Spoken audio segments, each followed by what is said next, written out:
It seems like the Labour Party have well and truly given up on the British working class. And I say that because since Labour came to power, they have made it more expensive for a company to employ you, a British worker. But as of yesterday, they've made it less expensive for a company to employ, say, an Indian worker. So what's this all about? Well, just yesterday, the UK signed a free trade agreement with India. And that might sound like a good thing. And I'm not going to sit here and tell you that every part of that deal is bad for Britain, because actually that's not true. Unlike the Chagos negotiations, for example, there are actually some good things in this agreement. I'll even let the Labour Business Secretary Jonathan Reynolds talk about some of those positives. And some examples of how this will benefit every part of the UK. So India's the biggest whisky market in the world. We're pretty good at making that. The tariff at the minute is 150%. That halves immediately, then it falls to 40% in time. On electric vehicles, again, something we're very good at making, 110% tariff becomes 10% over time for the high-end vehicles that we specialise in. For lamb and salmon, iconic British products, it's a 33% tariff, and that goes to zero. And for services, even more exciting. So we get access to something no other country in the world has access to, which is Indian government procurement worth nearly £40 billion a year. Our own businesses can compete. And naturally, Keir Starmer is very proud of this deal. He even emphasises just how good this will be for British workers. So I'm really pleased for working people across the country who will feel the benefits of this. Okay, well, that all sounds fine. So what exactly is my problem? Well, my problem is that part of this agreement gives rise to a two-tiered tax system. Indian workers and their employers will no longer have to pay national insurance contributions. That will make it about 20% cheaper to employ an Indian worker in the UK for up to 3 years. That is a huge difference. Keir Starmer has effectively just undercut the wages of every other British worker. That is completely insane. In fact, this is so bad that it's even started to radicalise LBC presenters like Tom Swarbrick. Hang on. This bit here says, in an unprecedented achievement, India has secured an exemption for Indian workers who are temporarily in the UK and their employers from paying social security contributions in the UK for a period of 3 years under the Double Contribution Convention. This will make Indian service providers significantly more competitive in the UK. Huh. Let's do some more digging on this, guys, because I think this could prove to be absolutely voter repellent if it is the case that the government has just signed a trade deal in which they are giving to not just the employees but also the employers of those employees exemptions on paying national insurance. Given that national insurance has just increased for employers in this country and the tax burden for a lot of workers in this country is only going up. Significantly more competitive in the UK. Well, who exactly are they going to be competing against? Oh, that's right, you, the average Englishman or the average Welshman or the Scotsman or someone in Northern Ireland. That's who they've just become significantly more competitive against. And you might be thinking, well, there must be some kind of agreement or some kind of part of the free trade deal that limits the number of visas. Well, Keir Starmer was asked that exact question and he just dodged it. There's always give and take in these things. Where did you land on the number of visas that you're going to grant to Indian nationals? Will it affect net migration?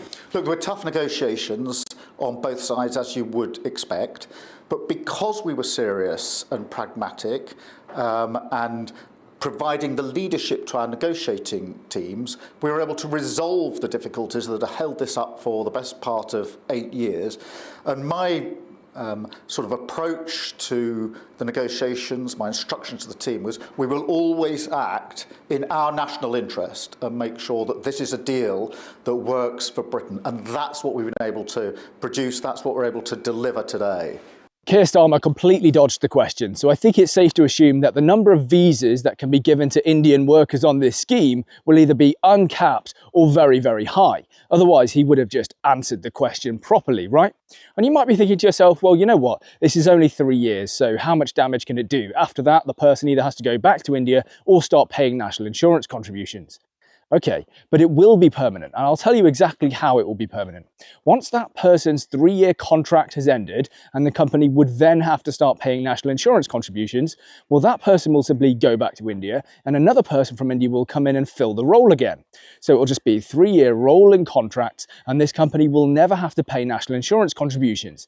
They are incentivized always to pick someone from India over someone from Britain because, well, they don't have to pay the employer's national insurance contributions. It's always going to be much cheaper to do that, so they'll just keep rolling through people every 3 years. There's 1.5 billion people in India. It's not like they're going to run out of people anytime soon. But let's get back to this national insurance idea, because a 3-year temporary rolling contract that is continually filled by Indian workers is not temporary at all. They are then permanent positions, even if the actual person who's employed changes every 3 years. Some people online have been quick to say, well, this only applies to skilled workers. And sure, that's true if by skilled worker you mean Indian musicians or yogis or chefs. And of course, all of those things do involve an element of skill.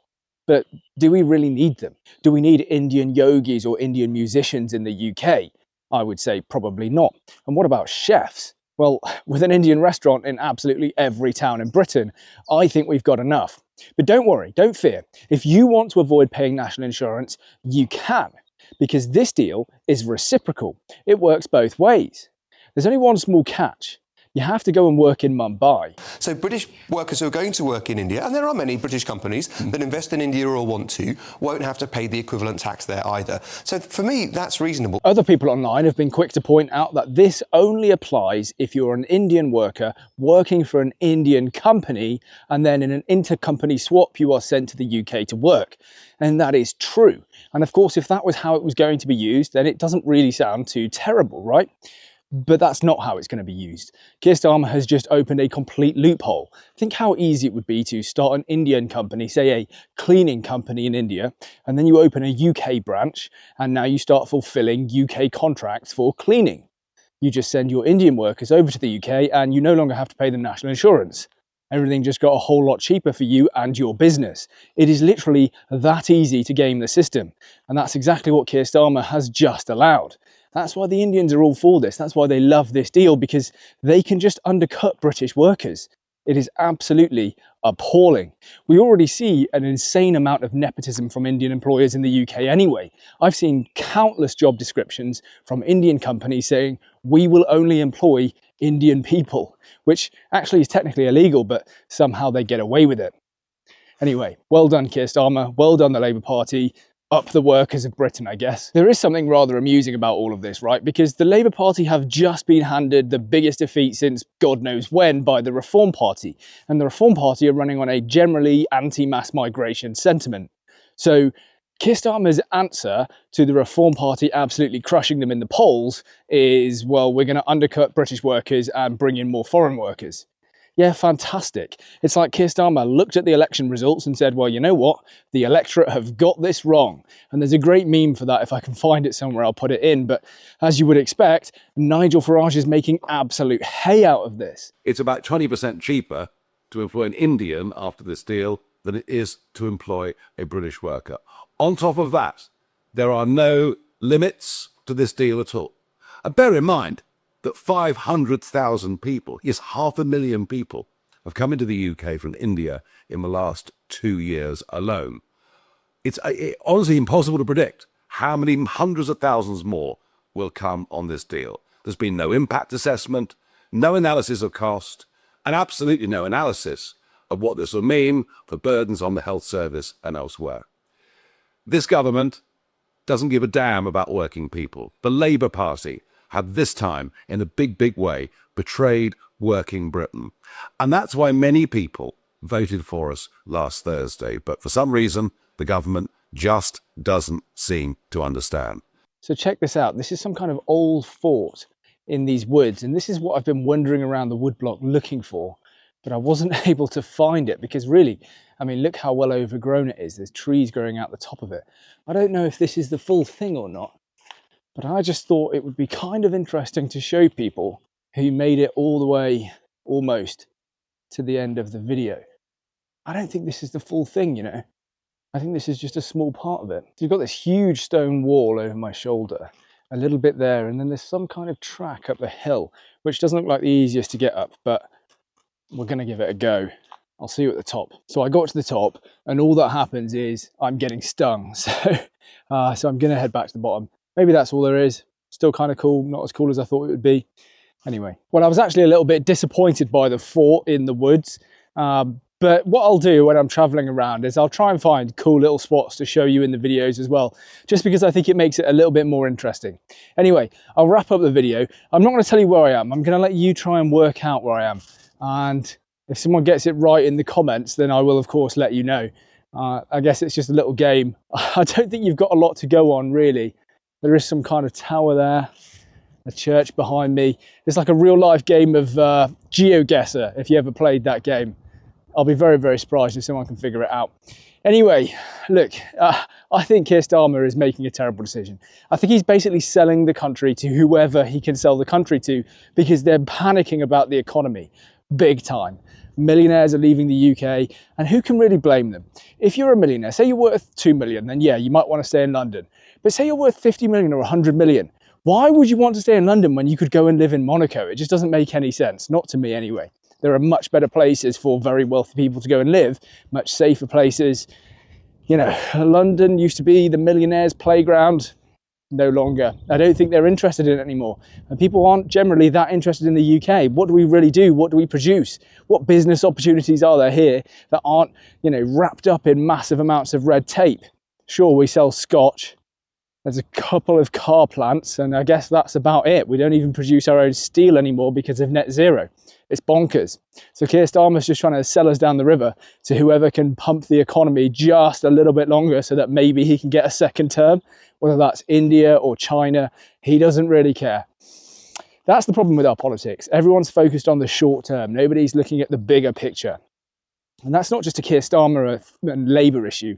That's been the Tories. That's been pretty much every government that we've had for the last 50 years. And you can contrast this to Norway. Norway took oil out of the North Sea oil fields. They didn't just let BP raid it all and take a little bit in tax. No, they produced that oil, refined it and sold it. And then they put that money in a sovereign fund for the people of Norway for many generations to come. That's the kind of governance you could have if you had the right people leading the country. But we never seem to get that. We just get people who are focused on what's going to happen in the next 1, 2, 3 years. And that's why Boris Johnson, when he saw that the economy was going to go into recession, just brought millions of people here from India, Pakistan, Nigeria, just to pump the economy a little bit and, you know, I guess not have a recession on his watch, because at least then it's on someone else's shoulders and he doesn't look like the bad guy. The problem is, everyone now knows that all of that migration is called the Boris wave. He is absolutely to blame for it. And the estimates have been something like £245 billion. If all of those people apply for indefinite leave to remain, that's how much it's going to cost the UK taxpayer. £245 billion. That's because he brought millions of people here, by the way. Staggering, staggering, staggering, staggering. We are just led by the worst kinds of people. Anyway, I'm rambling a little bit.